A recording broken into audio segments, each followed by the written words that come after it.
Assalamualaikum warahmatullahi wabarakatuh. Apa kabar sahabat Al-Fatah yang dimuliakan Allah? Semoga kita dalam keadaan sehat, dilimpahkan rezekinya dan diberikan keberkahan dunia dan akhirat. Amin ya robbal alamin.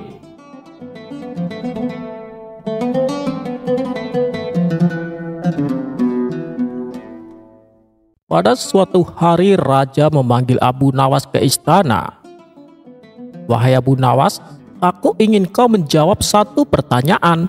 Jawab dengan bijak, atau kau akan dihukum," kata sang raja sambil mengelus jenggot. Abu Nawas seperti biasa menjawab dengan tenang. "Apa pertanyaannya, tuanku?" Sang raja menatap tajam. "Abu Nawas, katakan padaku, apa yang paling kau benci di dunia ini?" tanya sang raja. Abu Nawas tersenyum, lalu menjawab, "Aku paling benci orang seperti hamba sendiri, tuanku," jawab Abu Nawas. Mendengar itu raja langsung terkejut. "Apa maksudmu? Kau membenciku?" tanya raja kembali. Abu Nawas dengan tenang membungkuk hormat. "Bukan, tuanku. Maksud hamba adalah aku paling benci kesombongan, merasa paling benar, dan mempergunakan kuasa untuk menekan orang lain. Jika itu ada pada hamba, maka hamba membenci diri hamba sendiri," jawab Abu Nawas. Raja terdiam. Murka yang tadi mulai membara perlahan padam. Ia menatap Abu Nawas dengan tatapan bingung. "Kenapa kau tidak menjawab dengan nama seseorang saja, atau sesuatu yang jelas?" tanya raja. Abu Nawas menjawab, "Karena yang paling berbahaya bukanlah sesuatu yang terlihat, tapi yang tersembunyi di dalam hati manusia. Dan kadang yang kita benci itu sebenarnya bercokol dalam diri kita sendiri," jawab Abu Nawas santai. Raja mengangguk perlahan. "Kau benar, Abu Nawas, banyak orang membenci kejahatan, padahal diam-diam menyimpannya dalam hati." Abu Nawas tersenyum kecil. "Dan banyak pula orang mencela kesombongan, tapi setiap hari memelihara rasa lebih baik dari orang lain." Raja terdiam lama. Kemudian ia berdiri dan berkata, "Hari ini aku tidak mendapatkan jawaban seperti yang aku kira. Tapi mungkin inilah jawaban yang paling jujur. Kau bebas pergi, Abu Nawas." Dan hari itu seluruh istana berbicara satu hal. Yang paling layak dibenci adalah sifat buruk yang masih ada dalam diri sendiri.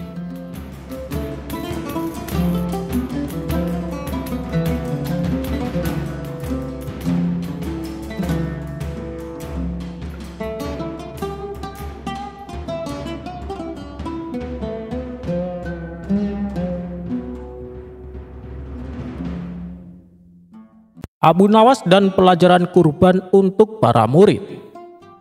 Pada suatu pagi Idul Adha, Abu Nawas mengumpulkan murid-muridnya di halaman kecil belakang rumahnya. Ia membawa seekor kambing gemuk dan seutas tali.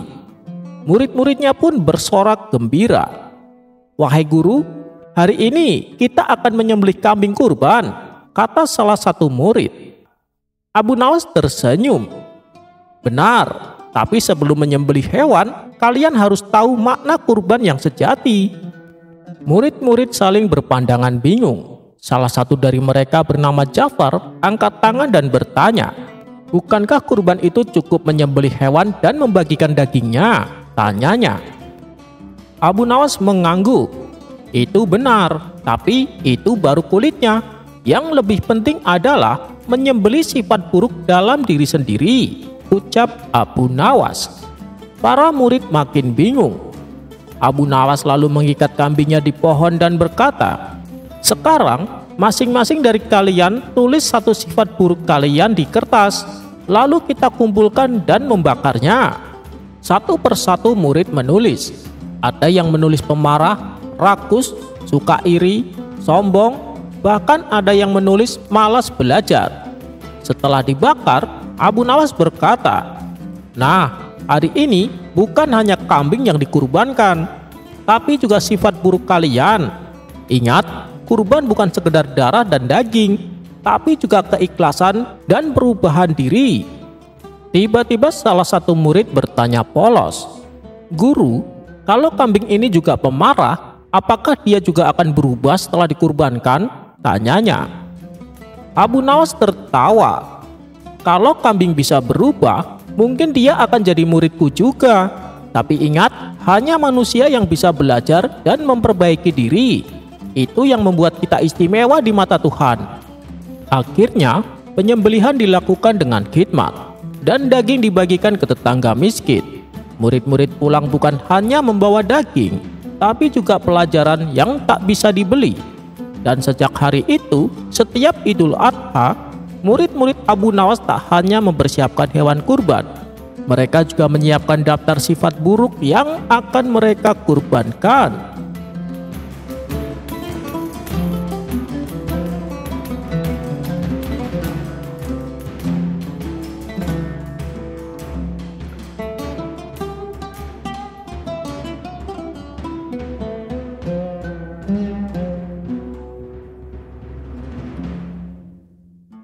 Pada suatu hari, istana Baghdad gempar. Dikarenakan sang permaisuri kehilangan sebuah perhiasan yang sangat berharga. Sebuah kalung berlian hadiah dari baginda raja. Kalung itu bukan sekedar perhiasan biasa, melainkan lambang cinta raja kepada sang permaisuri. Baginda raja murka. Ia segera memerintahkan seluruh prajurit untuk mencari kalung tersebut. Para dayak dan pelayan istana diperiksa satu persatu, tetapi tak ada yang mengetahui keberadaan kalung tersebut. Merasa putus asa, raja akhirnya memanggil Abu Nawas. "Wahai Abu Nawas, hanya kau yang bisa membantuku. Temukan kalung itu, atau seluruh pelayan istana akan dihukum," seru baginda raja dengan wajah tegang. Abu Nawas mengangguk tenang. "Baiklah baginda, beri saya waktu 3 hari. Singkat cerita, Abu Nawas mulai menyelidiki istana. Ia bertanya kepada semua pelayan yang terakhir kali melihat kalung itu. Salah satu dayang berkata, "Saya terakhir kali melihat kalung itu di meja rias permaisuri sebelum kami tidur malam. Pagi ini kalung itu sudah hilang." Abu Nawas mengelus jenggotnya. Jika kalung itu hilang saat semua orang tidur, mungkin ada yang mengambilnya secara diam-diam. Ia pun berjalan ke taman istana. Saat melintas di tempat burung-burung peliharaan permaisuri sering bermain, tiba-tiba matanya tertuju pada seekor burung gagak yang terbang dengan benda berkilauan di paruhnya. "Ah, ketemu!" seru Abu Nawas. Burung gagak itu hinggap di atas dahan tinggi. Abu Nawas tahu burung itu pasti mengira kalung berlian adalah sesuatu yang menarik dan membawanya ke sarangnya.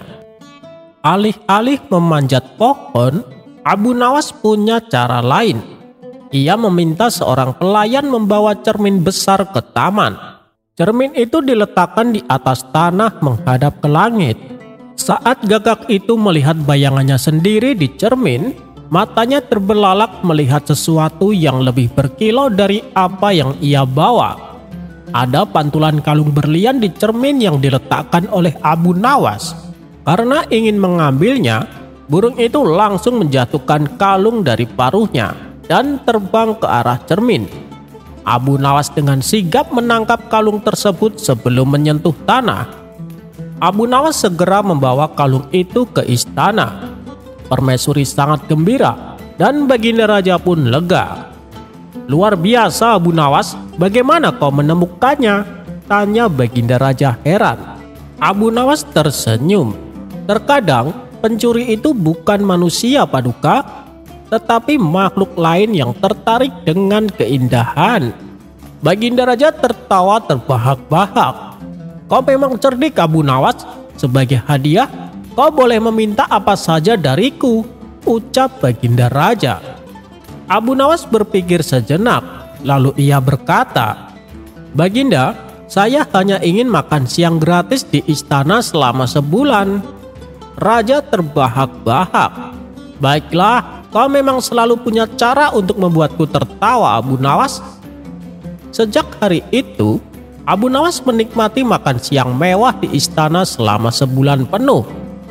Sementara burung gagak itu tidak pernah lagi mendekati perhiasan permaisuri.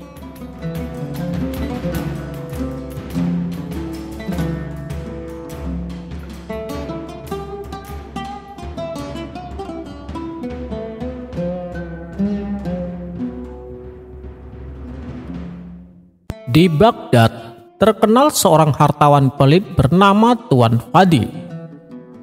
Ia sangat berhitung, tapi sayangnya suka meminjam barang orang, lalu berpura-pura seolah barang itu adalah hadiah. Suatu hari saat bertemu Abu Nawas di pasar, ia berkata, Tuan Fadil tersenyum licik. Wahai Abu Nawas, jubahmu tampak bagus sekali. Pinjami aku sehari saja untuk menghadiri pesta di istana, pinta Tuan Fadil. Karena tak enak hati, Abu Nawas pun setuju. Baiklah, ini jubahku. Tapi ingat, ini hanya meminjam ya, ucap Abu Nawas. Tuan Fadil mengenakan jubah itu dengan bangga dan berlenggang ke pesta. Namun pada keesokan harinya, saat Abu Nawas menagih, Fadil pura-pura lupa. Tuan Fadil berpura-pura kaget. Jubah? Oh, bukankah kau sudah memberikannya padaku sebagai hadiah? Aku bahkan sudah memakai jubah ini saat dipuji-puji oleh Wazir Agung. Abu Nawas mendesah dalam hati, lalu berkata pelan, Baik, kalau begitu tunggu balasan dariku, gumam Abu Nawas dalam hati. Beberapa hari kemudian, Abu Nawas datang ke rumah Tuan Fadil dengan membawa keledai kecil.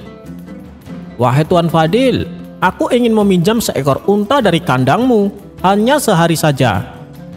Tuan Fadil yang ingin menunjukkan kemurahan hatinya di depan banyak tamu, menyetujui permintaan Abu Nawas. Kemudian dia berkata, Ambillah Abu Nawas, pilih unta terbaikku. Abu Nawas pun menuntun keluar seekor unta putih yang gagah. Maka pada keesokan harinya, Tuan Fadil menunggu untanya kembali, tapi Abu Nawas hanya datang membawa seekor keledai kecil. Melihat itu Tuan Fadil marah-marah. Mana untaku Abu Nawas? Teriaknya.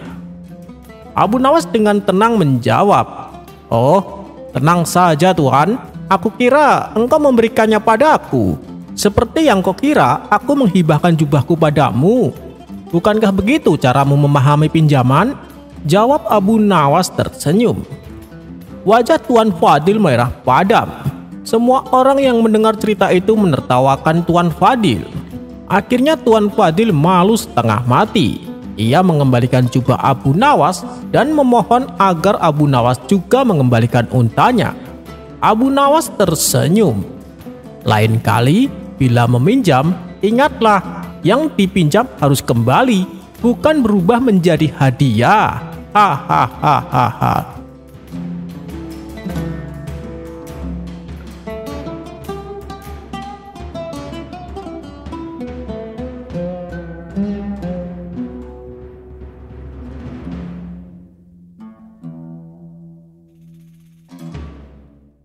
Kisah seorang pandai besi dan wanita cantik. Dikisahkan ada seorang pandai besi yang mempunyai keajaiban luar biasa. Kalau ia memanggang besi di dalam bara api, tangannya tidak kepanasan sekalipun saat mengambilnya menggunakan tangan secara telanjang. Cerita tentang keajaiban ini sontak membuat masyarakat gempar. Hingga pada suatu ketika, ada seorang ulama yang penasaran dengan cerita tersebut. Ia pun tergerak hatinya untuk menemui si pandai besi dengan tujuan membuktikan kebenarannya. Apakah cerita ini nyata atau hanya cerita bohong belaka? Setelah ia sampai di rumah pandai besi, ia hendak bertanya tentang berita yang diceritakan orang-orang. Kebetulan saat itu si pandai besi sedang melakukan pekerjaannya, yaitu menempa besi dengan bara api. Beberapa kali tangannya masuk ke dalam tungku api, mengambil besi yang merah menyala untuk ditempanya. Berulang-ulang dan ini ia lakukan tanpa memakai pelindung sarung tangan. Begitu sang ulama menyaksikan sendiri, ia pun berdecak penuh kekaguman dan terbesit niat di hati untuk mencari tahu amalan apa yang membuatnya begitu luar biasa. Ketika si pandai besi telah selesai dengan pekerjaannya, sang ulama pun memberi salam dan berkata kepadanya, "Malam ini aku ingin menjadi tamu Anda. Apakah Anda tidak keberatan?" tanya sang ulama. "Ya, dengan senang hati aku menerima kehadiranmu," jawab si pandai besi. Sang ulama kemudian diajak masuk ke dalam rumah dan disuguhi makan malam. Setelah selesai makan, sang ulama pun dipersilahkan untuk beristirahat. Disinilah ia mulai mengamati ibadah apa yang dilakukan oleh si pandai besi. Akan tetapi hingga waktu menjelang tidur, ia tidak menjumpai suatu kelebihan. Si pandai besi hanya melakukan sholat fardu, tanpa melakukan ibadah lain yang bersifat khusus, seperti berzikir sampai tengah malam, ataupun sholat sunnah dengan jumlah rokaat yang banyak. Mungkin malam ini ia sengaja merahasiakan ibadahnya, pikir sang ulama. Besok malamnya ia kembali meminta untuk diizinkan menginap di rumahnya. Di malam yang kedua, sang ulama sengaja tidak tidur. Ia terus mengawasi gerak-gerik si pandai besi hingga waktu menjelang subuh. Ternyata apa yang dilakukan oleh si pandai besi masih tetap sama. Ia hanya menjalankan sholat fardu dan kemudian tidur istirahat. Karena penasaran, pada keesokan harinya sang ulama berkata kepadanya, "Wahai Tuan, sudah sering kali aku mendengar betapa besar Allah memuliakan dirimu. Kebetulan aku sendiri juga menyaksikan keajaiban itu. Tetapi setelah beberapa malam aku perhatikan, aku tidak menjumpai kelebihan dalam ibadah fardu ataupun ibadah sunnahmu. Lalu dari manakah karomah itu kamu peroleh?" tanya sang ulama. Si pandai besi kemudian menjawab, "Wahai saudaraku, sesungguhnya di balik keajaiban yang aku miliki, ada kisah yang sangat menarik. Dulu aku mempunyai tetangga seorang perempuan yang sangat cantik jelita. Aku cinta sekali kepadanya. Setiap saat aku menggoda dan merayunya supaya dia mau memenuhi keinginanku, namun usahaku untuk menundukkan dirinya selalu mengalami kegagalan. Karena rupanya ia adalah perempuan alim dan ahli ibadah. Bulan demi bulan terus berganti, hingga tibalah masa paceklik. Makanan sulit diperoleh, kelaparan merata di mana-mana. Dan suatu hari ketika aku sedang santai di rumah, tiba-tiba pintu rumahku diketuk oleh seseorang. Aku keluar untuk melihat siapa yang datang. Ternyata perempuan cantik itu yang datang. Ia berdiri di depan pintu seraya berkata, "Tuan, aku sedang kelaparan, berilah saya sedikit makanan." Aku pun membalasnya, "Apa kau tak merasa bahwa aku sangat mencintaimu? Aku tidak akan memberimu makanan, kecuali kau bersedia tidur denganku." Kemudian si wanita kembali berkata, "Sesungguhnya aku sangat takut menghadapi bahaya dalam kematian. Aku telah berjanji untuk tidak bermaksiat kepada Allah." Ia pun lalu pergi meninggalkan rumahku. 2 hari kemudian ia datang lagi. Ia meminta makanan seperti yang dikatakan tempo hari. Aku juga memberi jawaban seperti jawabanku yang kemarin. Saat itu tubuhnya kelihatan sangat kusut dan rusak. Ia masuk dan duduk di dalam rumah, dan aku menyodorkan makanan di depannya. Tiba-tiba air mata perempuan cantik itu terus mengalir, seraya berkata, "Apakah makanan ini kau berikan semata-mata hanya karena Allah?" Aku pun menjawab, "Aku berikan makanan ini agar kamu bersedia tidur denganku." Mendengar apa yang aku katakan, ia bangkit dan meninggalkan makanan tersebut tanpa menjamahnya sedikit pun. Ia terus melangkah keluar rumah, menuju rumahnya sendiri yang berada tak jauh dari rumahku. 2 hari kemudian ia datang kembali. Ia mengetuk pintu sambil berdiri di depan pintu. Kulihat tubuhnya kian kurus kering, suaranya terbata-bata, punggungnya membungkuk karena menahan lapar. Kemudian ia berkata kepadaku, "Tuan, aku telah merasa kesulitan untuk mencari makan. dan aku tak sanggup lagi berjalan jauh untuk mencari makanan, kecuali kepada Tuhan. Apakah Tuhan punya makanan? Berilah saya makanan, tapi ikhlas karena Allah, pinta wanita tersebut. Ya, tentu saja ada. Tapi kalau kau bersedia tidur denganku, jawabku kepadanya. Ia kemudian menundukkan wajahnya beberapa saat. Lalu ia pun masuk ke dalam rumahku dan duduk di kursi. Padahal saat itu aku benar-benar tidak mempunyai makanan. Maka aku segera menghidupkan api untuk memasak makanan untuknya. Setelah masak dan makanan kuletakkan di depannya, si wanita tak menyentuhnya sama sekali. Tiba-tiba aku tersadar dan memperoleh hidayah Allah. Dalam hati aku berkata, betapa bejatnya diriku ini. Sesungguhnya perempuan ini termasuk orang yang salehah. Ia sangat taat terhadap agamanya. Ia sudah berulang kali merasakan betapa pedihnya kelaparan. Tetapi kamu tidak bisa menahan nafsu bejatmu. Padahal ia dapat mencegah kemaksiatan. Ia sudah berulang kali menolak makanan daripada harus berzina untuk mendapatkannya. Kemudian dengan menangis aku berdoa kepada Allah.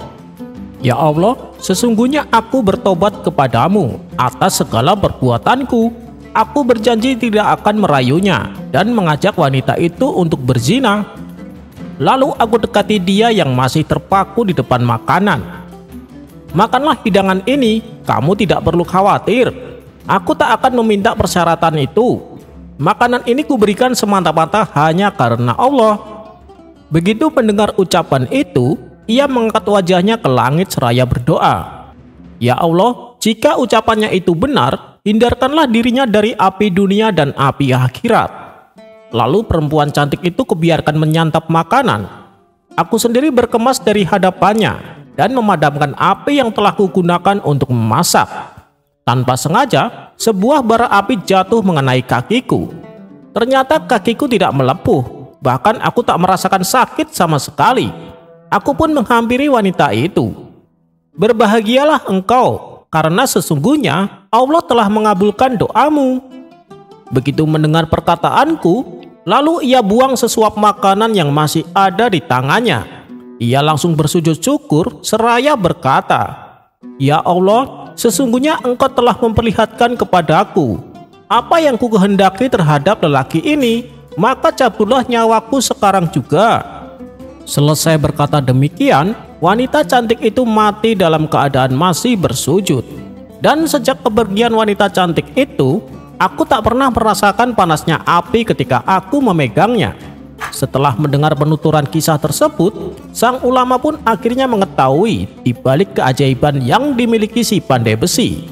Kisah ini terdapat dalam kitab Uqudul Jinan karya Syekh Nawawi Al-Bantani, seorang wali Allah dari Indonesia, tepatnya dari daerah Banten, di mana ia menghabiskan hidupnya menjadi ulama besar di Mekah dan menjadi imam sholat di Masjidil Haram. Wallahu a'lam bishawab.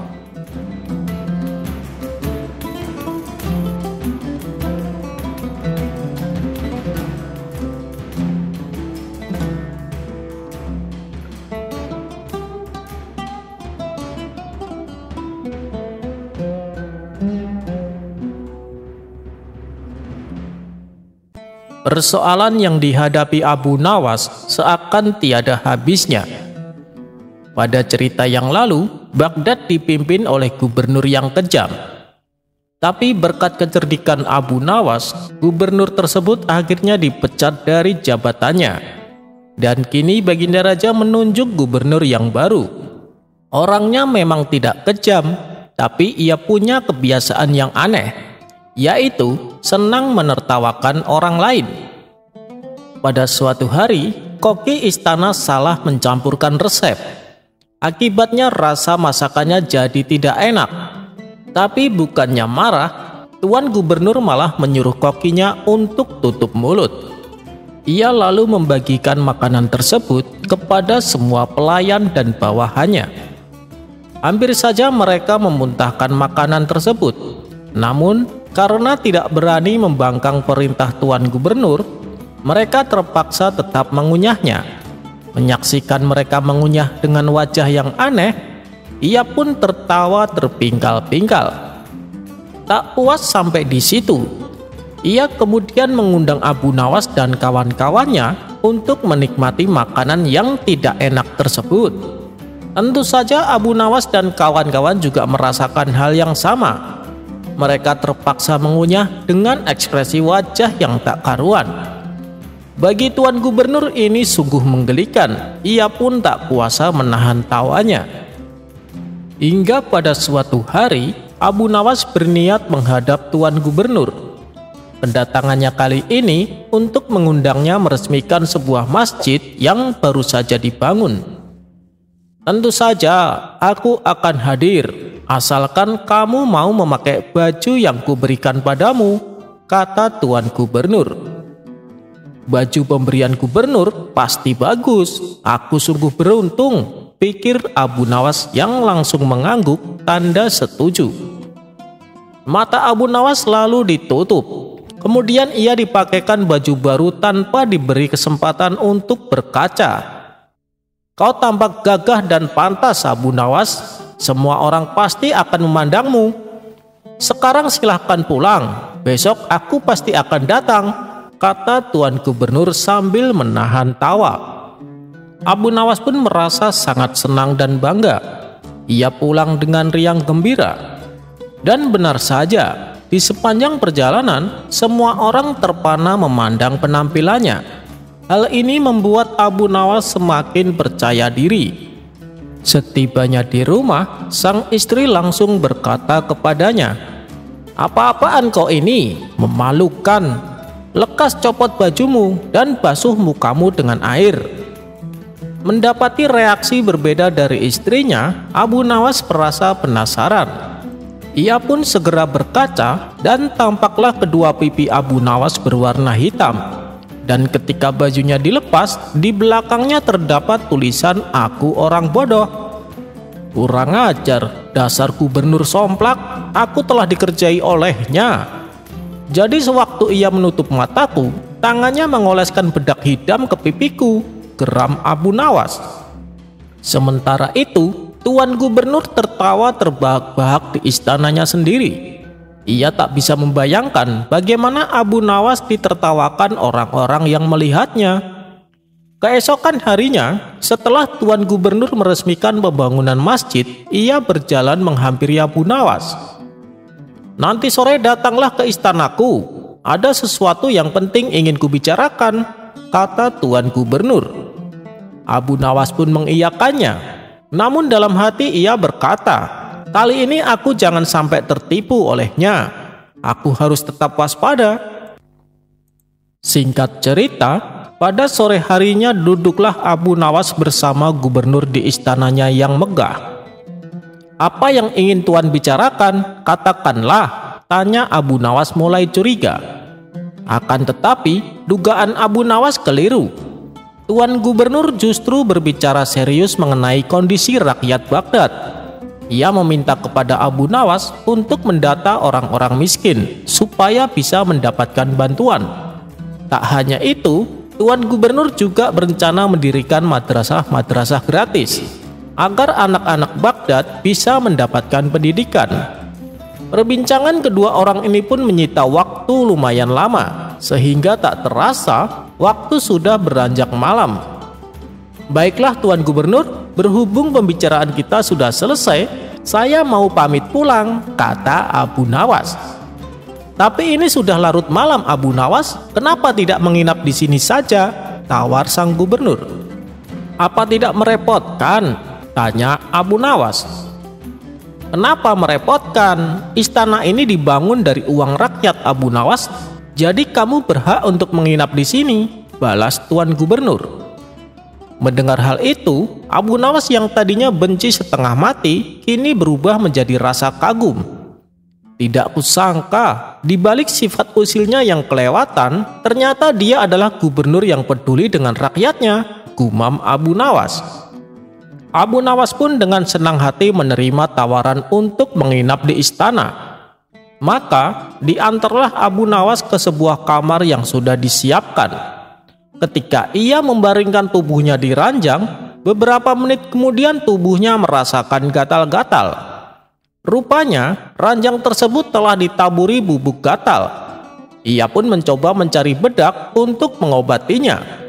Dan bedak yang ia cari berada di atas meja. Segera saja ia menaburkan ke seluruh tubuh. Namun, bedak tersebut juga merupakan jebakan. Karena ternyata bedak yang ia pakai sudah dicampuri bubuk bersin. Sehingga dalam waktu semalaman ia bersin terus-menerus. "Kurang ajar, tunggu saja nanti pembalasanku," kata Abu Nawas geram. Seminggu kemudian terdengar kabar Tuan Gubernur akan mengadakan pesta syukuran atas tahun kelahirannya. Semua warga diundang, baik pejabat maupun rakyat biasa, tak terkecuali Abu Nawas. Disinilah Abu Nawas mulai melancarkan aksi balas dendamnya. Sehari sebelum pesta dilaksanakan, Abu Nawas berpura-pura ingin membantu segala macam persiapan pesta. Tentu saja niat Abu Nawas ini disambut baik oleh Tuan Gubernur. Dan hari yang dinanti-nanti pun telah tiba. Ketika acara pesta berlangsung, Tuan Gubernur tampil dengan jubah kebesarannya yang membuat hadirin berdecak kagum. Namun kekaguman mereka seketika berubah menjadi tertawaan. Tuan Gubernur tak menyadari hal ini. Ia mengira bahwa mereka tertawa karena gembira. "Ayo, nikmati semua hidangan ini," kata Tuan Gubernur mempersilahkan. Begitu pula dengan Tuan Gubernur. Namun tak berapa lama, Tuan Gubernur memuntahkan kembali makanannya. Sementara orang-orang tampak asik memakannya dengan lahap. Kenapa rasanya tidak enak dan menjijikkan, padahal hidangannya sama dengan mereka, pikir Tuan Gubernur. Kemudian ia pun memilih untuk tidak ikut makan. Ia berjalan menuju kursi singgasananya. Tapi ketika ia mulai duduk di atas singgasana, tiba-tiba pantatnya merasakan gatal-gatal yang teramat sangat. Hal ini membuatnya bertingkah seperti orang aneh. Ia menggaruk-garuk pantatnya sampai dengan posisi menungging. Para tamu undangan yang hadir spontan tertawa dibuatnya. Setelah rasa gatalnya agak mereda, ia mengambil sapu tangan untuk mengelap keringat di wajahnya. Kejadian tidak mengenakan kembali dialami. Tanpa sebab, ia bersin terus-menerus hingga acara pesta selesai. Ketika pesta telah berakhir, para tamu undangan pun satu persatu menyalaminya. "Terima kasih atas jamuannya, wahai Gubernur tolol," kata tamu pertama. Begitu pula dengan tamu kedua dan seterusnya. Mereka semua mengatakan hal yang sama. "Kurang ajar, kalian berani-beraninya menyebutku seperti itu," bentak Tuan Gubernur. "Tapi bukankah Tuan yang meminta kami memanggil demikian? Coba baca tulisan di punggung jubah Tuan," balas mereka.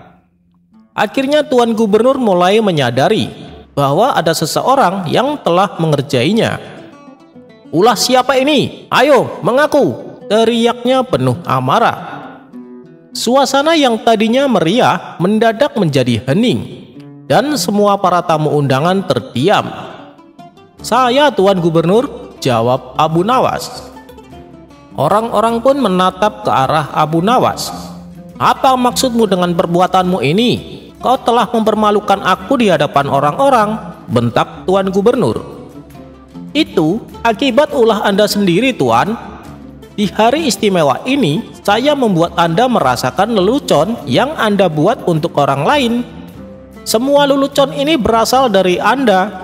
Jika Anda tak senang, berhentilah mengusili orang lain. Orang lain pun tak senang dan malu bila diperlakukan demikian," jelas Abu Nawas. Mendengar itu, Tuan Gubernur hanya terdiam. Ia baru sadar kalau ia keterlaluan dan ia berjanji akan menjadi gubernur yang baik.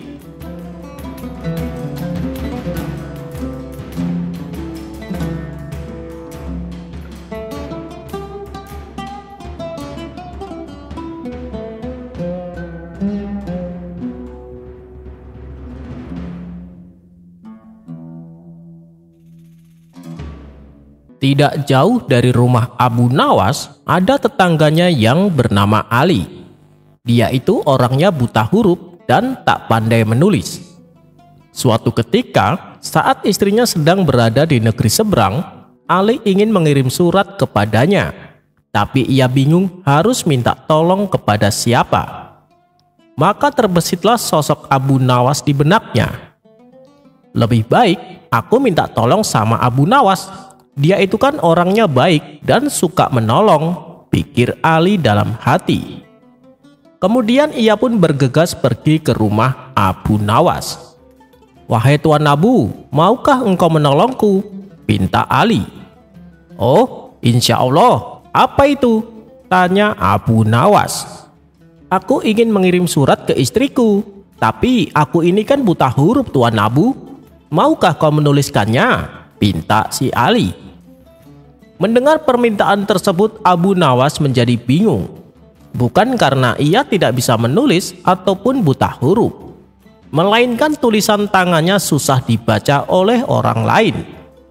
Menyadari akan hal itu, Abu Nawas pun menolaknya dengan berbagai macam alasan. Akan tetapi, Ali terus mendesaknya agar Abu Nawas bersedia menolongnya.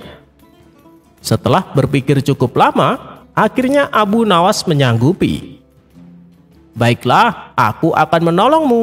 Tapi, jauhkah istrimu tinggal?" tanya Abu Nawas. "Memangnya apa bedanya, jauh atau dekat?" kata Ali merasa heran. "Tentu saja beda," balas Abu Nawas. "Apa yang membedakannya Tuan Abu? Nanti kan tinggal diserahkan ke tukang kirim surat. Kalau mengenai soal ongkos, itu sudah jadi tanggung jawab saya Tuan Abu," ujar Ali memberitahu. Bukan masalah itu. Jadi begini, tulisan saya kan aneh dan susah dibaca. Hanya saya yang bisa membacanya. Kalau tempat tinggal istrimu jauh, tentu akan memakan biaya lebih banyak. Karena saya harus ke tempat istrimu untuk membacakan suratnya, jelas Abu Nawas. Mendengar penjelasan tersebut, Ali serta-merta meninggalkan Abu Nawas tanpa berkata sepatah kata pun.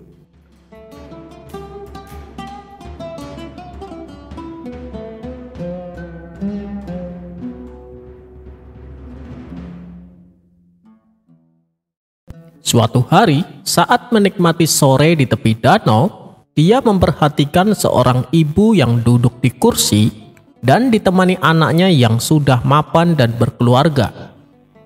Kemudian sang ibu bertanya, "Itu burung apa yang berdiri di sana, Nak?" Anaknya menjawab dengan sopan, "Bango, Ibu." Tak lama kemudian, sang ibu bertanya lagi, "Kalau itu yang warna putih burung apa ya?" Sedikit kesal anaknya menjawab, "Ya bango, Ibu." Kemudian ibunya kembali bertanya, "Lantas itu burung apa?" Ibunya menunjuk burung bango tadi yang sedang terbang. Dengan nada kesal si anak menjawab, "Ya bango, Ibu, kan sama saja. Memangnya Ibu nggak lihat dia terbang?" Tak terasa air menetes dari sudut mata sang ibu sambil berkata pelan, "Dulu, 26 tahun yang lalu, aku memangkumu dan menjawab pertanyaan yang sama untukmu sebanyak 10 kali. Sedangkan saat ini aku hanya bertanya 3 kali, tapi kau membentakku 2 kali." Mendengar itu, si anak terdiam, lalu memeluk ibunya.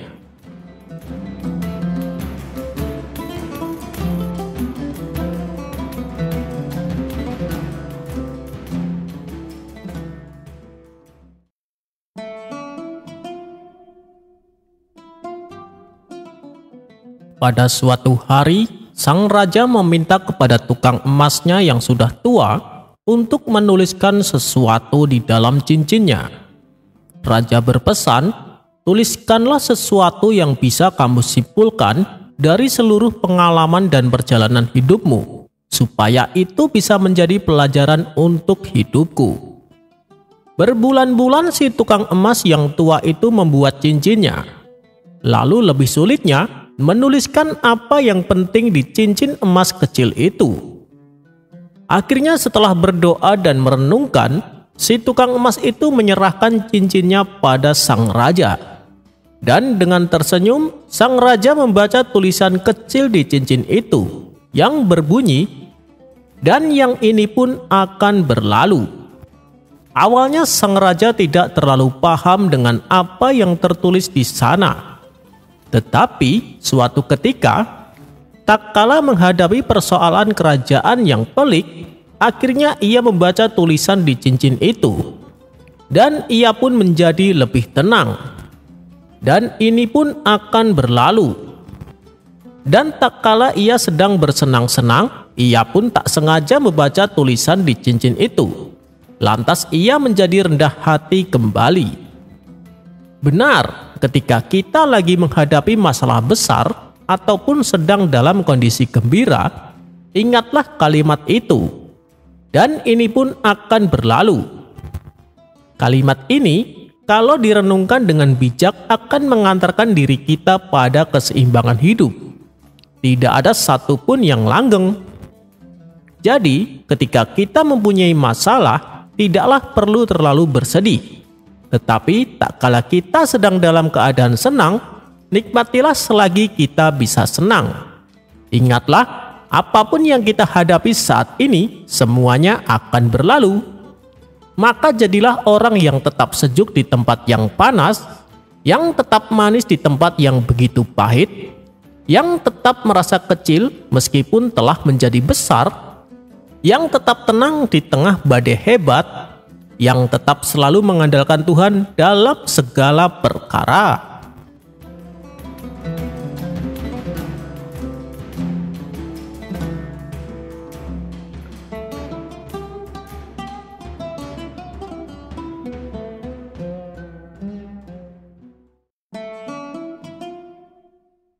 Dikisahkan pada suatu hari seorang darwis sedang akan memasukkan sepotong roti ke mulutnya. Tiba-tiba ia melihat seorang putri bangsawan melintas di hadapannya. Darwis itu sangat terpesona dengan kecantikan sang putri, hingga roti yang ada di genggamannya terjatuh ke tanah. Tingkahnya ini membuat Darwis salah tingkah. Dia pun segera berlalu meninggalkan sang putri. Bersamaan dengan itu, ia melihat sang putri justru tersenyum kepadanya. Ternyata sikap sang putri membuat Darwis mabuk kepayang. Selama 7 tahun ia selalu terbayang-bayang dan memimpikan peristrikan sang putri.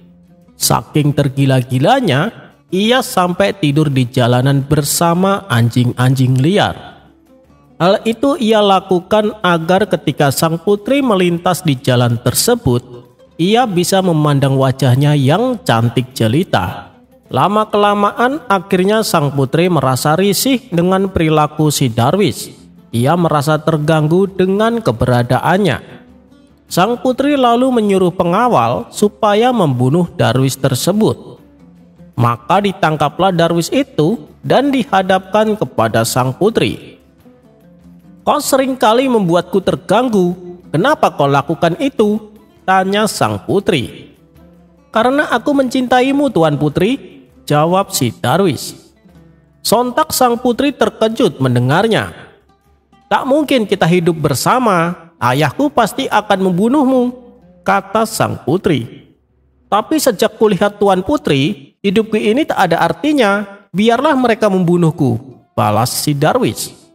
"Kau bodoh, mana mungkin aku menikah denganmu? Aku sama sekali tidak mencintaimu," ujar sang putri. "Baiklah Tuan Putri, tapi sebelumnya jawablah pertanyaanku ini. Karena engkaulah yang akan menjadi penyebab kematianku. Mengapa pula dulu kau tersenyum padaku?" tanya sang Darwis. "Dasar tolol, waktu itu aku melihat tingkahmu yang bodoh. Aku pun tersenyum karena kasihan, bukan karena apa-apa. Sekarang menghilanglah dari kota ini. Jangan lagi membuatku terganggu. Kalau tidak, aku akan menyuruh para pengawal untuk membunuhmu," ancam sang putri. Dan sejak saat itu sang Darwis langsung meninggalkan kota tersebut. Ternyata selama bertahun-tahun ia telah salah mengartikan atas senyuman sang putri kepadanya. Hikmah dari kisah ini adalah kesalahpahaman mungkin bisa terjadi, tapi jangan sampai terburu-buru membenarkan dugaan kita.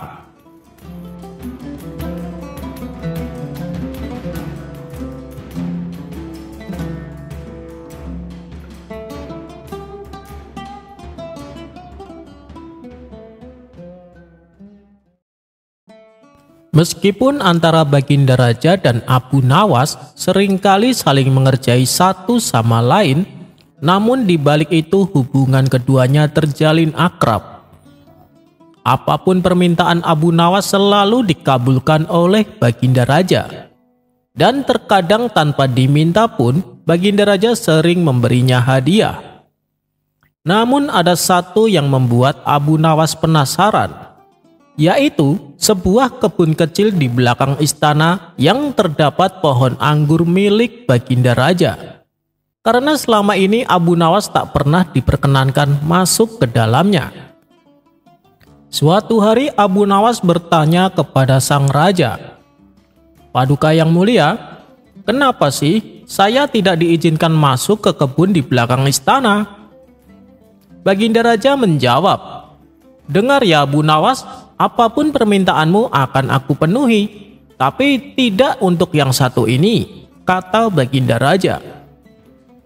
"Iya, saya tahu Paduka, tapi apa alasannya?" tanya Abu Nawas kembali. "Karena di dalam kebun itu ada sebuah pohon anggur.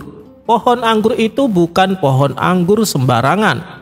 Itu adalah pohon anggur spesial yang tidak ada tandingannya. Dan hanya saya yang boleh memakannya," jelas Baginda Raja. Namanya saja Abu Nawas, semakin dilarang, semakin membuatnya penasaran. Hingga pada suatu ketika, diam-diam Abu Nawas memasuki kebun tersebut. Di sana ia melihat satu pohon anggur yang sudah mulai berbuah. Tanpa pikir panjang, ia memetik beberapa buah dan mulai memakannya satu persatu. "Benar juga, ini buah anggur yang sangat istimewa. Rasanya sungguh luar biasa," kata Abu Nawas dalam hati. Rupanya, perbuatan Abu Nawas ini dipergoki oleh beberapa pengawal istana. Ia pun ditangkap dan dihadapkan kepada Baginda Raja. "Sudah kubilang, kau jangan masuk ke dalam kebun itu. Kau pasti telah mencuri buah anggur," bentak Baginda Raja. "Tidak Paduka, saya hanya ingin memastikan saja apakah buah anggurnya sudah layak dimakan atau belum," jawab Abu Nawas. Melihat reaksi Abu Nawas yang kelihatan polos dan lugu, membuat Baginda Raja reda amarahnya. Karena walau bagaimanapun, Abu Nawas adalah satu-satunya orang yang bisa menghibur dirinya, dan sudah sepantasnya bila Abu Nawas ikut merasakan lezatnya buah anggur tersebut. "Baiklah Abu Nawas, kali ini kau kuampuni, tapi jangan kau ulangi perbuatanmu. Dan untuk menebus kesalahanmu, ada satu pertanyaan yang harus kau jawab dengan benar. Apabila salah, kau akan mendapat hukuman," tutur Baginda Raja. "Saya siap menjawabnya Paduka yang mulia," saut Abu Nawas. Kemudian Baginda Raja pun memulai pertanyaannya. "Apa yang bisa dilihat orang lain, tapi saya tak bisa melihatnya? Dan apa yang tak bisa dilihat oleh orang lain, tapi saya bisa melihatnya?" Tanpa pikir panjang, Abu Nawas langsung menjawabnya. Jawabannya adalah telinga. Orang lain bisa melihat telinga Paduka, tapi Paduka tidak bisa melihatnya. Dan Paduka bisa melihat semua telinga orang lain, sedang orang lain tersebut tak bisa melihatnya. Atas jawaban cerdik Abu Nawas ini, ia pun akhirnya lolos dari hukuman.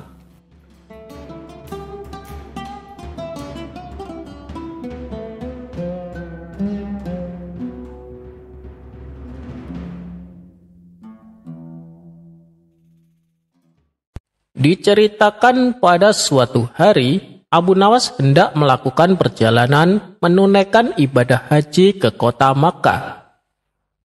Ia pun berpamitan kepada keluarga serta kerabatnya. Dan tak lupa, ia juga berpamitan kepada para sahabat-sahabatnya, termasuk kepada seorang pendeta yang merupakan kawan dekatnya. Singkat cerita, setelah Abu Nawas selesai menunaikan ibadah haji, ia segera pulang ke kampung halaman. Kepulangan Abu Nawas ini disambut sukacita oleh sahabatnya. yang merupakan seorang pendeta. "Wahai Abu Nawas, semoga menjadi haji yang mabrur," kata sang pendeta mendoakan. "Terima kasih kawan," balas Abu Nawas.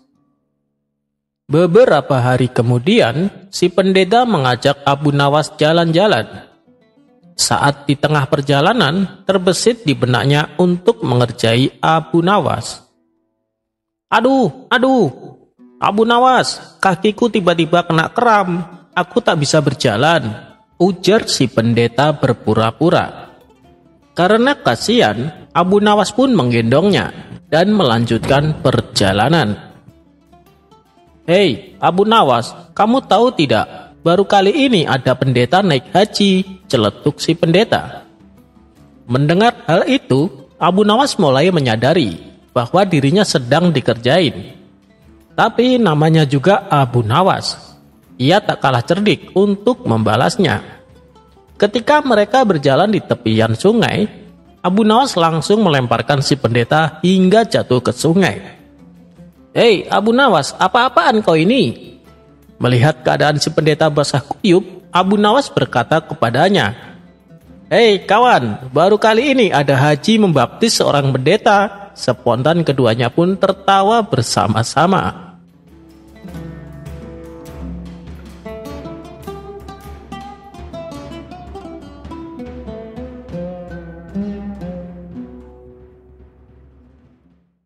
Siapa sih yang tak kenal dengan Abu Nawas?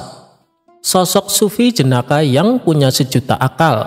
Meskipun berulang kali dijebak Baginda Raja, namun ia selalu bisa lolos, yang justru membuat malu Baginda Raja sendiri. Hal inilah yang membuat Baginda Raja semakin penasaran. Nah, kali ini Mimin akan menceritakan bagaimana Abu Nawas menghadapi fitnah karena dianggap beraliran sesat. Kisah ini bermula ketika Abu Nawas sedang nongkrong di warung bersama kawan-kawannya. Salah satu kawannya lalu bertanya, "Hei Abu Nawas, menurutmu apakah makan pada siang hari bisa membatalkan puasa?" Abu Nawas pun menjawab, "Masa kayak gitu saja kalian tidak tahu? Tentu saja puasanya batal." "Oh, begitu ya. Begini Abu Nawas, kamu kan terkenal cerdik. Adakah makanan yang bila dimakan tidak membatalkan puasa?" tanya kawan lainnya. "Ada, yaitu makanan asli langsung dari surga.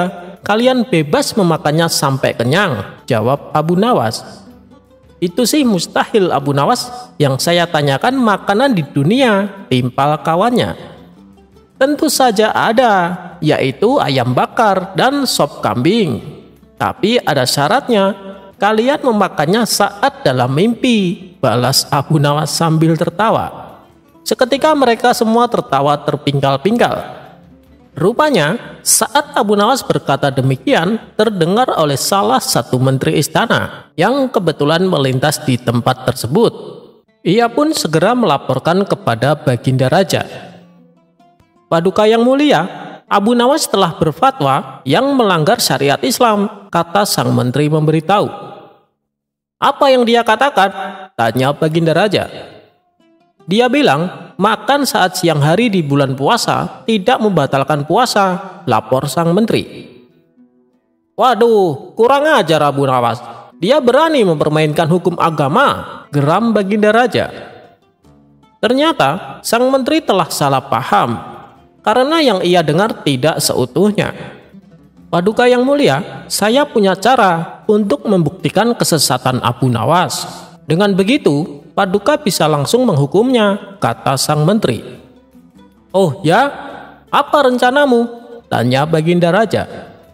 "Saya akan pura-pura mati dan suruh Abu Nawas untuk sholat jenazah.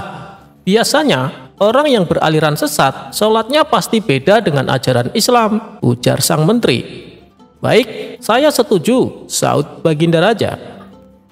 Pada keesokan harinya, rencana pun disusun dengan matang. Lalu, dipanggilah Abu Nawas ke istana.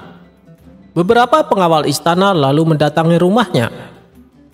"Tuan Abu, Anda diperintah datang ke istana," kata salah satu pengawal. Ada kepentingan apa? Tanya Abu Nawas. Tuan Menteri meninggal dan Tuan Abu disuruh datang untuk menyolatkan, jawab si pengawal. Meninggal? Kalau tidak salah, kemarin saya lihat dia melintas di depan warung. Saat itu, saya sedang mengobrol dengan kawan-kawanku. Jadi saya tidak terlalu menghiraukannya. Ajal manusia memang tidak ada yang tahu, ujar Abu Nawas. Benar Tuan Abu, saya sendiri juga heran. Padahal kemarin saya lihat dia melaporkan Tuan Abu kepada Baginda Raja karena dianggap beraliran sesat. Tapi sehari setelah itu dia ternyata meninggal, timpal si pengawal. Sesat?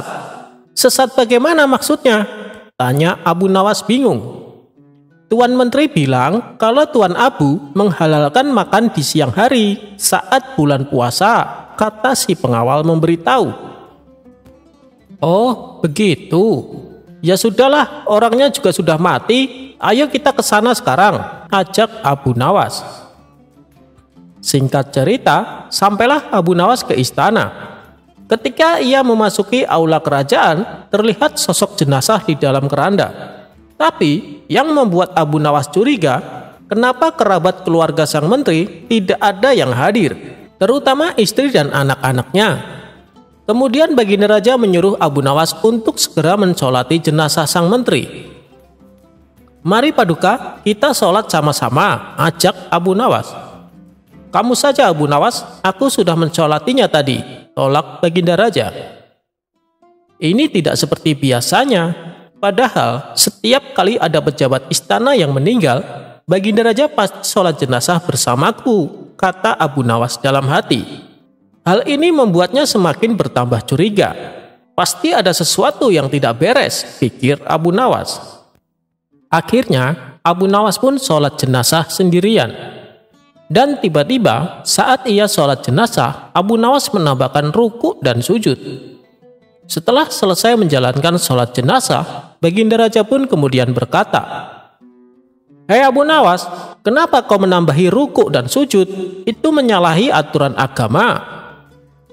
Dengan entengnya Abu Nawas membalas, "Saya tahu Paduka, tapi dosa menteri ini sangat banyak. Dosanya tidak akan terampuni kalau cara sholat jenazahnya biasa saja. Coba Paduka Raja pikirkan, dia telah memfitnah saya beraliran sesat, padahal dia tidak mendengarnya secara utuh." Kemudian Abu Nawas menjelaskan duduk permasalahan yang sebenarnya. Mendengar hal itu, Tuan Menteri yang berpura-pura mati langsung bangkit berdiri.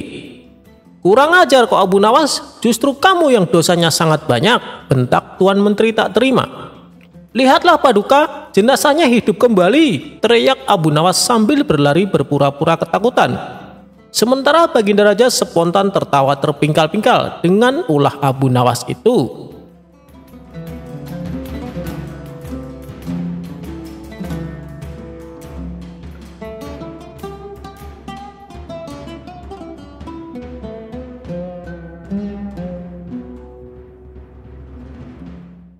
Kisah Jenderal Lumpuh menantang Abu Nawas.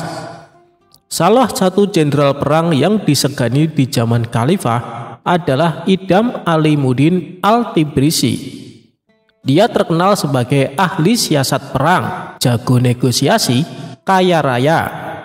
Tapi sayangnya istri dan semua anaknya tewas terbunuh. Idam pensiun sebagai tentara karena menderita lumpuh akibat memimpin pertempuran melawan tentara Bizantium. Namun naluri perangnya tak mati-mati. Karena itu, di tengah kelumpuhan dan kesendiriannya di hari tua, Idam sering menantang-nantang orang adu kekuatan. Bukan kekuatan fisik, tapi kekuatan pikiran. Tampaknya dia ingin tetap dikenang sebagai tokoh paling cerdik dan pintar di Baghdad. Untuk itu, dia tak segan-segan menjanjikan banyak hadiah kepada orang yang diundang ke rumahnya, asalkan orang itu mampu menjawab 3 teka-teki yang diajukan. Sampai hari ini, sudah 100 orang dia tantang. Tak satu pun mampu menjawab teka-tekinya dengan tuntas. Cara Idam bertanya memang unik. Jika orang mampu menjawab pertanyaan pertama, Idam menjanjikan 10.000 dirham emas. Idam menjanjikan 40.000 dirham tambahan jika dia mampu menjawab pertanyaan kedua. Untuk pertanyaan ketiga, dia menjanjikan 50.000 dirham emas. Jadi total semuanya 100.000 dirham emas.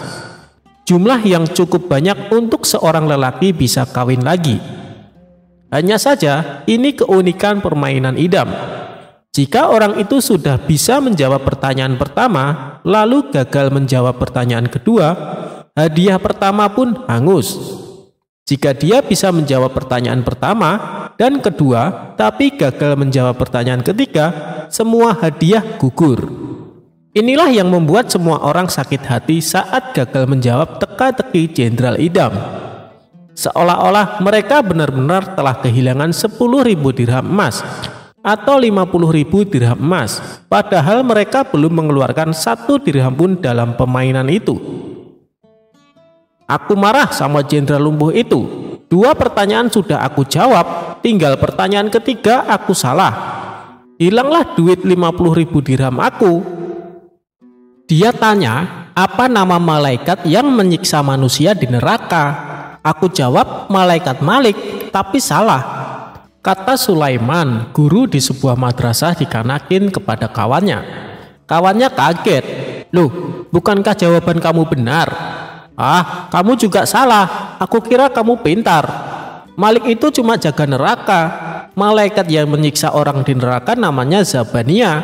Kata Sulaiman dengan nada sewot, menduga kawannya pintar. Karena gagal memenuhi tantangan idam, orang-orang yang kalah itu kemudian mengusulkan nama Abu Nawas. Jenderal Idam senang, dia merasa tertantang. Esoknya Abu Nawas dipanggil ke rumah Idam dan dijamu makanan enak. Sang jenderal tahu reputasi pujangga Baghdad itu, makanya dia tak main-main. Usai mereka makan siang, Jenderal Idam mengutarakan maksudnya dan Abu Nawas menyanggupi. Aku naikkan hadiahku jadi 200.000 dirham khusus buat kamu.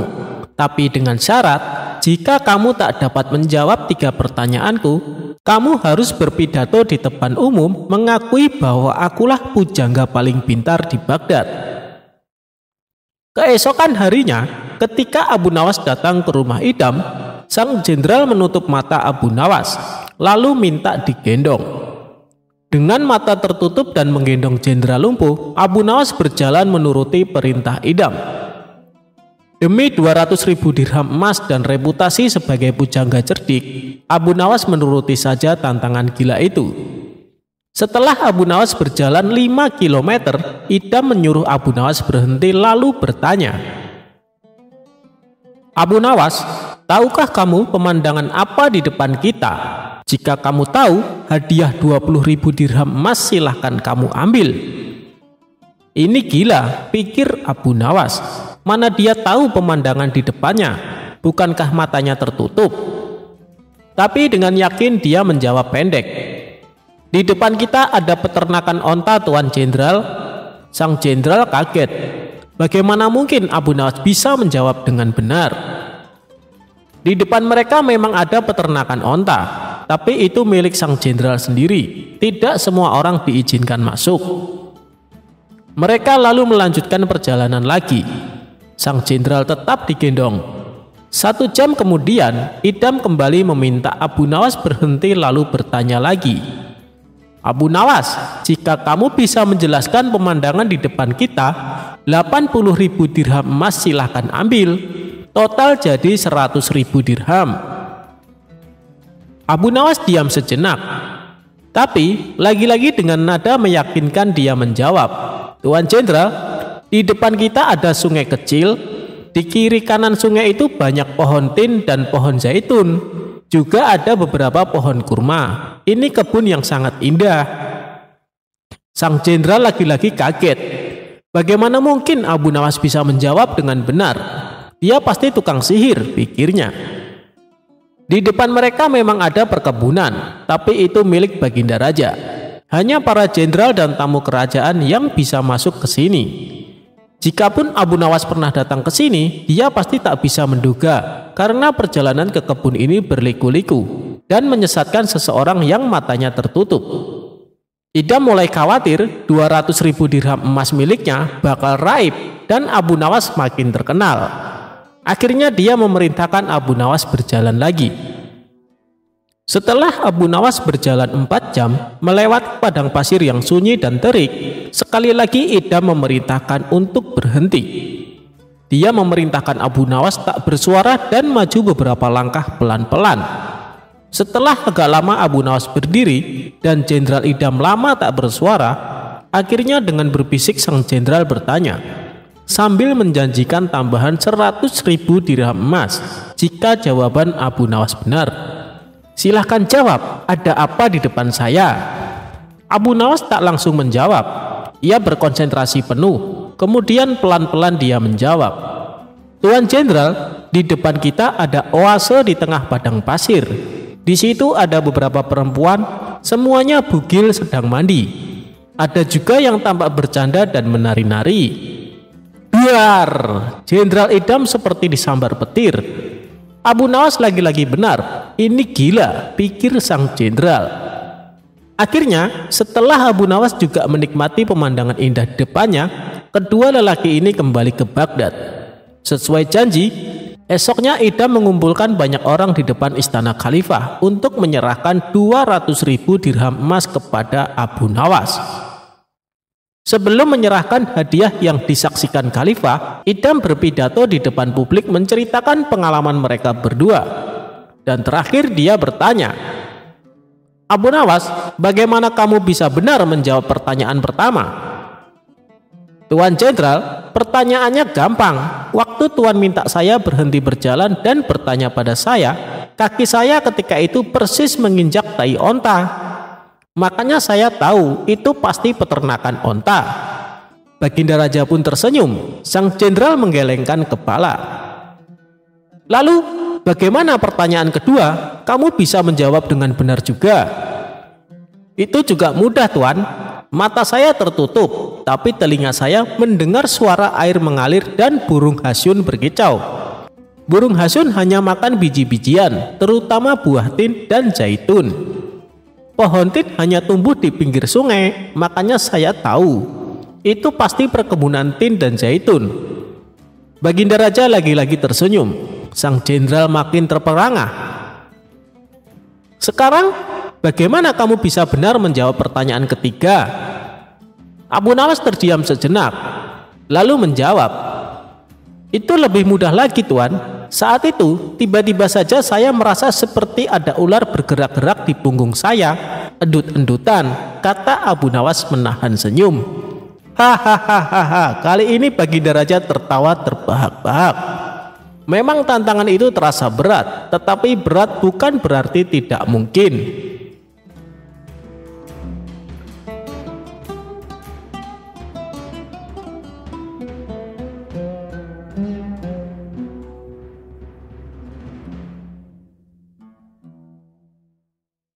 Suatu hari di kota Baghdad digemparkan dengan berita tentang kasus pencurian.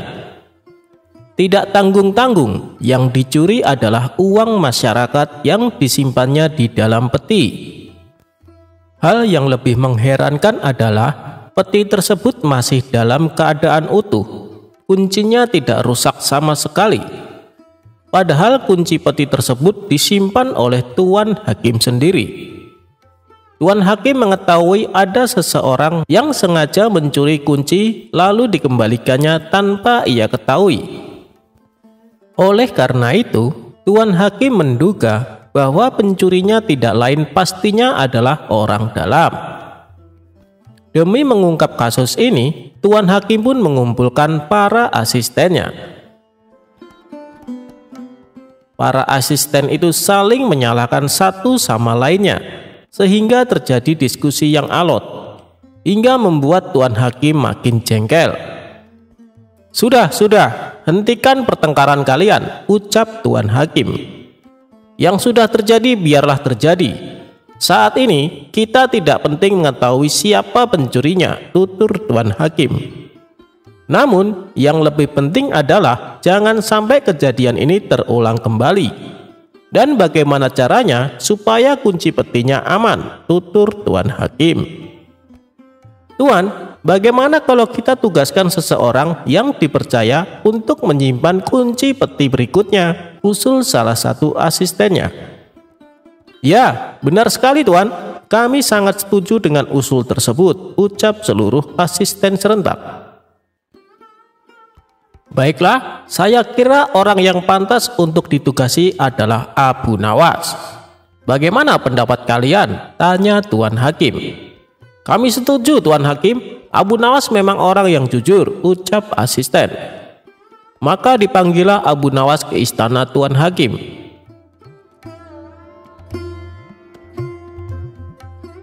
Ada apa Tuan? Kenapa memanggil saya? Tanya Abu Nawas. Begini Abu Nawas, uang masyarakat yang ada di peti istanaku telah dicuri orang, terang Tuan Hakim.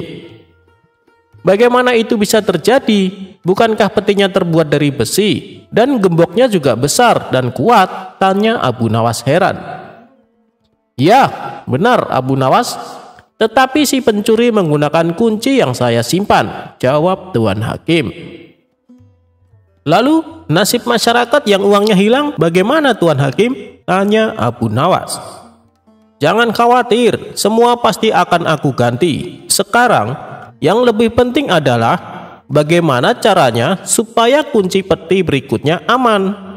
Dan kami sepakat akan menugaskan kamu untuk menyimpan kuncinya, ujar Tuan Hakim. Oh, begitu. Berhubung ini menyangkut keamanan uang masyarakat, saya bersedia mengemban tugas tersebut, ujar Abu Nawas. Akhirnya aku menemukan orang yang cocok.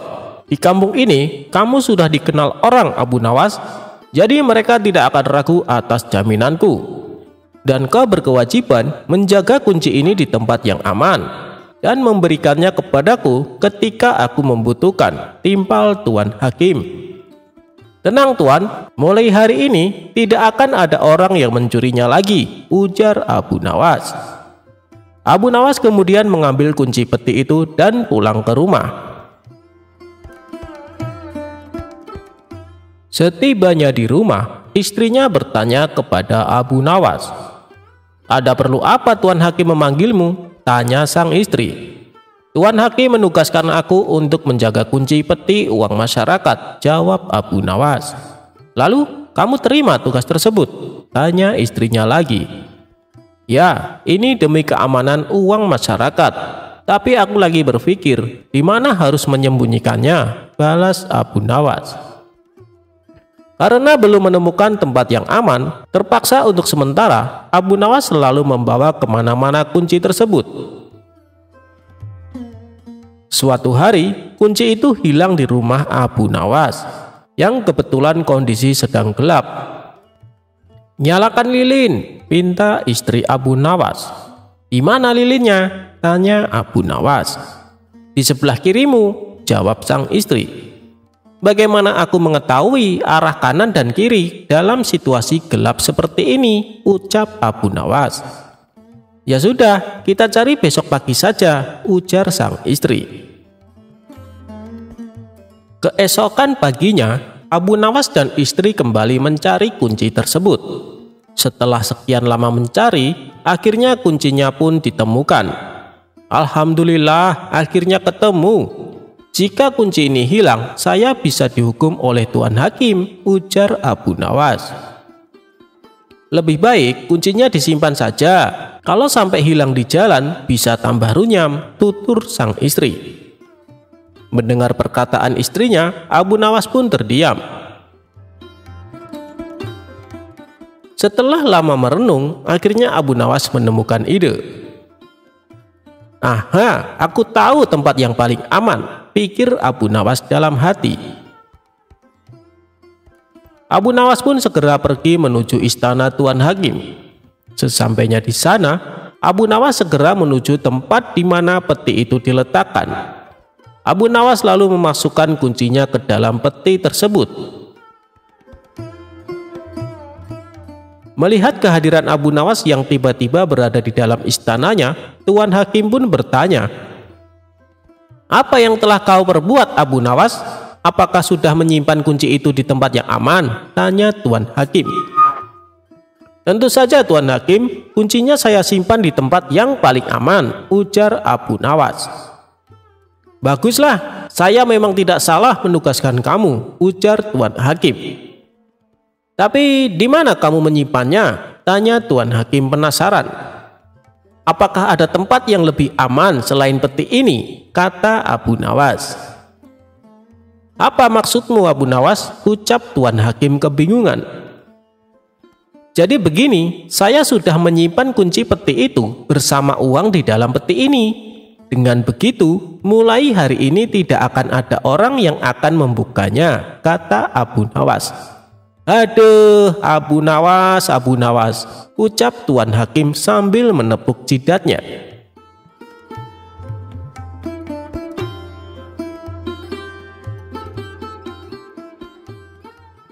Ajaran Abu Nawas cukup berserah diri, rezeki akan mendatangimu.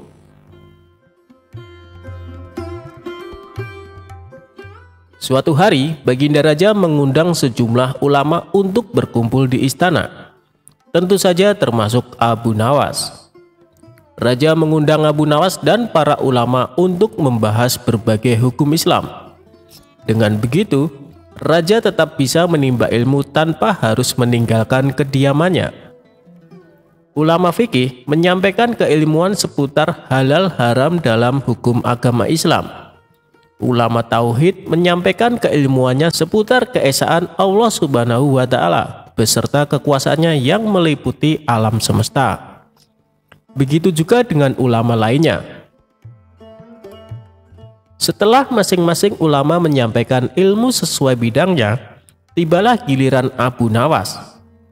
Dikarenakan bingung harus menyampaikan apa, Abu Nawas pun berkata, "Ampun Paduka yang mulia, apa yang ingin Paduka dengar dari hamba? Hamba rasa para ulama ini sudah menyampaikan semuanya." "Kalau menurutmu demikian, baiklah, berarti sekarang waktunya tanya jawab," ucap Baginda Raja. "Abu Nawas, apa yang kau ketahui mengenai rezeki?" tanya Baginda Raja. "Kita semua pasti meyakini bahwa rezeki datang dari Allah Subhanahu wa Ta'ala. Sebagaimana dalam firman-Nya, tidak ada suatu binatang melata pun di bumi melainkan Allah lah yang memberi rezekinya," jelas Abu Nawas. "Rezeki itu bisa datang dari mana saja Paduka. Kita sebagai manusia cukup bertawakal dengan benar. Niscaya rezeki akan datang kepada kita. Lakukan yang menjadi bagianmu. Selanjutnya biarlah Allah yang mengurus lainnya." Ini berdasarkan hadis Nabi yang berbunyi, "Andai kalian bertawakal kepada Allah sebenar-benar tawakal, niscaya Allah akan memberikan rezeki kepada kalian sebagaimana Dia memberikan rezeki kepada burung yang pergi dalam keadaan lapar, lalu pulang dalam keadaan kenyang," papar Abu Nawas. Ternyata pandangan Abu Nawas mengenai rezeki tidak sama dengan para ulama yang hadir. "Wahai Abu Nawas, seandainya seekor burung tidak keluar dari sangkarnya, bagaimana mungkin ia akan mendapatkan rezeki?" tanya salah satu ulama. "Untuk mendapatkan rezeki dibutuhkan usaha dan kerja keras Abu Nawas. Rezeki itu tidak datang sendiri, melainkan harus dicari dan didapatkan melalui sebuah usaha," timpal ulama yang lain. Tapi Abu Nawas bersikukuh dengan pendapatnya, sehingga terjadilah sedikit perdebatan di antara mereka. Tidak ingin debat berkepanjangan, Abu Nawas lalu berkata, "Begini saja, besok kita berkumpul lagi di sini dan buktikan pendapat kalian di hadapan Paduka Raja." Para ulama itu pun sepakat dengan tawaran Abu Nawas tersebut. Abu Nawas dan para ulama kemudian pamit kepada Baginda Raja meninggalkan istana. Setelah berpamitan kepada Baginda Raja, Abu Nawas pun segera pulang ke rumahnya, sebab ia harus mengajar murid-muridnya. Sementara para ulama tersebut sibuk mencari cara untuk membuktikan pendapat mereka. Sampai pada akhirnya saat berjalan pulang menyusuri sebuah desa, para ulama melihat penduduk setempat sedang panen buah kurma. Kemudian terbesitlah niatnya untuk membantu warga tersebut. Setelah selesai dengan pekerjaannya, para ulama ini mendapat imbalan beberapa ikat buah kurma dari warga setempat. Mereka senang bukan main. Para ulama itu senang bukan karena mendapatkan kurma, tetapi memiliki alasan untuk menyampaikan kepada Abu Nawas dan Baginda Raja bahwa pendapat mereka soal rezeki adalah benar. Kita mendapatkan buah kurma karena berusaha dan bekerja, sedangkan Abu Nawas hanya diam di rumah. Mana mungkin dia mendapatkan kurma? Ini menunjukkan bahwa rezeki bisa didapat bila mencarinya dan bekerja. Jadi pendapat kita sudah benar. Besok kita bawa ini sebagai buktinya. Kita tunjukkan kepada Abu Nawas dan Baginda Raja, kata salah satu ulama kepada kawannya. Maka pada keesokan harinya para ulama ini datang ke istana. Sesampainya di sana, ternyata sudah ada Abu Nawas duduk di hadapan Baginda Raja. Melihat para ulama sudah datang, Baginda Raja segera menyambutnya. "Kemarilah, silakan duduk tuan-tuan," sambut Baginda Raja. Mereka lalu duduk bersebelahan dengan Abu Nawas. Salah satu ulama kemudian berkata, "Ampun Paduka yang mulia, sesuai dengan janji kami membawakan bukti atas pendapat kami. Kami rasa pendapat Abu Nawas kurang tepat, justru pendapat kamilah yang lebih tepat." Mendengar hal itu, Baginda Raja pun bertanya, "Bukti apa yang kalian bawa?" Para ulama ini segera menunjukkan beberapa ikat buah kurma dan meletakkannya di hadapan Abu Nawas dan Baginda Raja. "Buah kurma ini kami dapatkan karena kemarin kami bekerja membantu warga panen kurma. Jadi mengenai pendapat Abu Nawas yang mengatakan seseorang cukup bertawakal dengan benar nanti rezeki akan datang sendiri, kami rasa pendapat tersebut kurang tepat Paduka. Pendapat kamilah yang lebih tepat, karena rezeki itu harus dicari. Seandainya kami tidak bekerja membantu warga, kurma ini tentu tidak akan sampai di tangan kami. Sedangkan Abu Nawas kemarin hanya berdiam diri di rumah. Apakah Abu Nawas mendapat kurma seperti kami? Tentu saja tidak Paduka. Karena kemarin Abu Nawas tidak bekerja," kata ulama menjelaskan. "Yang kalian katakan itu benar sekali. Aku sependapat dengan kalian," sahut Baginda Raja. Mendengar itu, Abu Nawas hanya tersenyum serta mengambil kurma dan mencicipinya. Kemudian ia berkata, "Kemarin aku memang hanya di rumah seharian, karena aku harus mengerjakan tugasku sebagai guru, yaitu mengajar murid-muridku. Hari ini saat kalian bercerita tentang kurma, tiba-tiba saja saya jadi kepingin. Alhamdulillah kalian datang bukan hanya membawa ceritanya, tapi juga buah kurmanya untukku. Bukankah ini juga bagian dari rezeki yang datang tanpa sebab, seperti yang hamba ucapkan dulu Paduka? Cukup dengan tawakal yang benar kepada Allah, niscaya Allah akan memberikan rezeki. Lakukanlah yang menjadi tugasmu, selanjutnya biarlah Allah yang mengurus lainnya. Hamba melakukan tugas sebagai guru, lalu Allah mengirim kalian membawakan kurma untukku," ucap Abu Nawas tidak mau kalah. Mendengar penjelasan Abu Nawas, para ulama pun langsung tertawa satu sama lain. "Kamu memang cerdik Abu Nawas," puji Baginda Raja.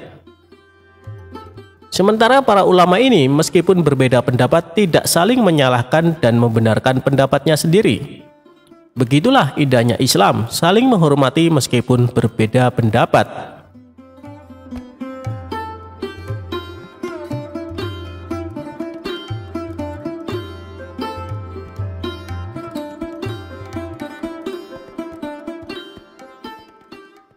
Abu Nawas berpura-pura gila. Siapa sih Abu Nawas? Tokoh lucu yang juga dianggap ulama besar ini berasal dari Persia. Lahir di Ahwas pada tahun 750 Masehi. Meninggal pada tahun 819 Masehi di Baghdad. Ketika beranjak dewasa, dia mengembara ke Basra dan Kufa. Dia bergaul dengan orang Badui dan belajar bahasa Arab di sana. Ia sangat pandai bersyair, berpantun, dan menyanyi. Setelah dia hafal berbahasa Arab, adat istiadat, dan kebiasaan orang Baduy, dia memutuskan untuk pulang ke kampung halamannya. Namun bersama ayahnya dia pergi ke Baghdad dan menghambakan diri kepada Baginda Raja Baghdad saat itu. Ayahnya Abu Nawas bernama Maulana. Di Baghdad dia diangkat menjadi penghulu kerajaan. Suatu ketika ayah Abu Nawas sakit parah karena memang usianya sudah lanjut dan akhirnya meninggal. Mengetahui hal itu, raja memerintahkan untuk memanggil Abu Nawas untuk mengubur jenazah ayahnya. Setelah acara pemakaman selesai, Baginda Raja berencana mengangkat Abu Nawas menjadi penghulu atau kadi kerajaan untuk menggantikan ayahnya.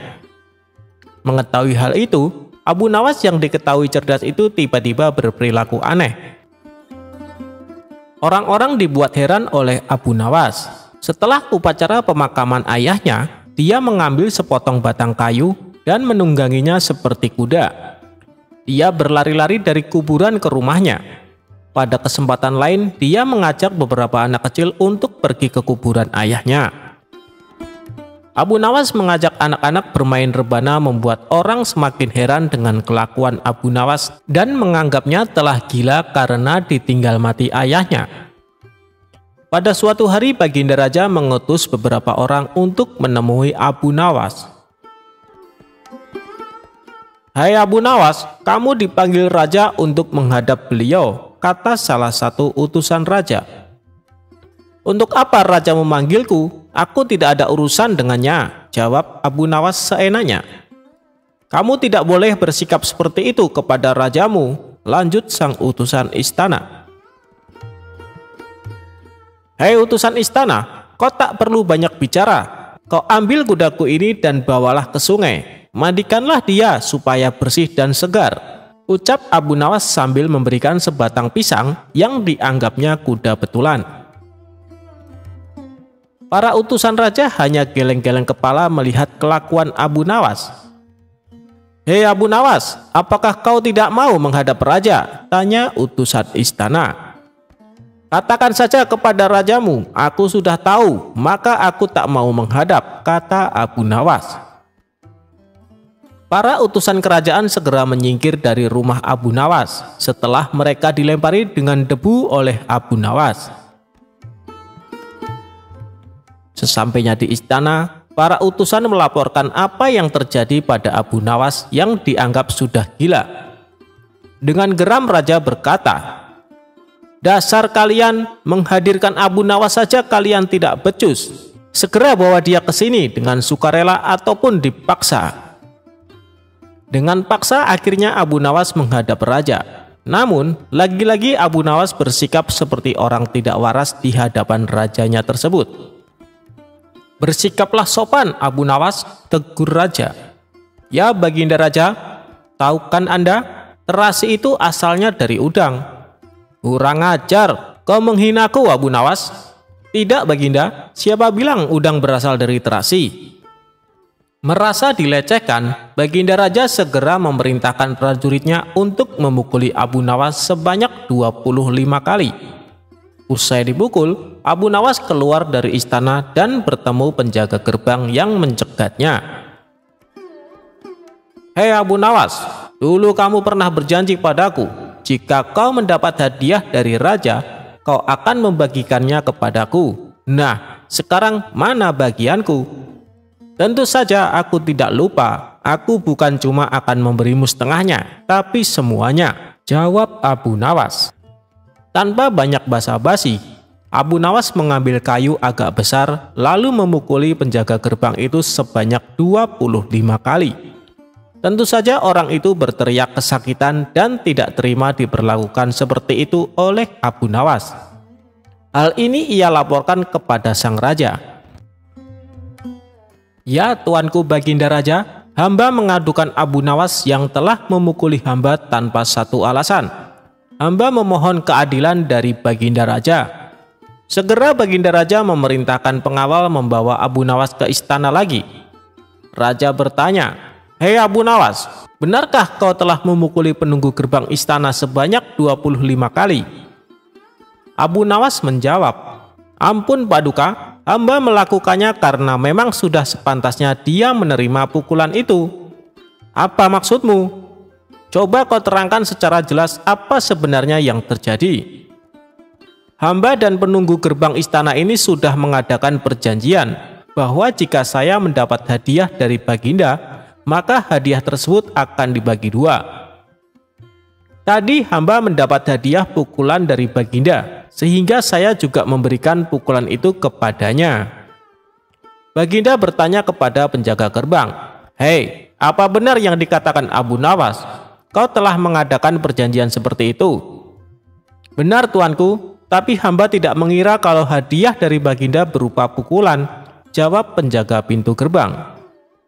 "Hahaha, dasar tukang peras, sekarang kau kena batunya." Ternyata Abu Nawas tidak bersalah. Abu Nawas pun pulang dengan hati gembira karena membawa sekantong uang perak dari Baginda.